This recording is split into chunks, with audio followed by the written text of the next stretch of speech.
আজকে আমরা বানাতে যাচ্ছি ওয়াটার ক্যান্ডেল বা জল মোমবাতি। এজন্য আমরা প্রথমে একটা কাচের জার নিয়ে নিয়েছি আর এখানে স্টোন অ্যাড করছি। এরপর আমরা ওয়াটার অ্যাড করব।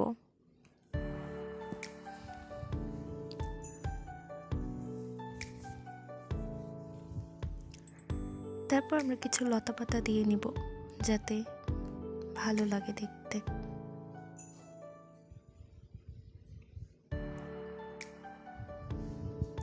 এখন আমরা একটা তুলো নিয়ে নিয়েছি এবং এখানে তেল মেখে নিচ্ছি,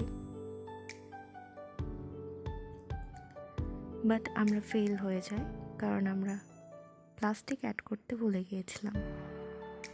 এরপর প্লাস্টিক অ্যাড করি আর এরপর তুলোটা সেট করে আগুন জ্বালিয়ে দিই অ্যান্ড ফাইনালি আমাদের মোমবাতি complete. Here is the final result.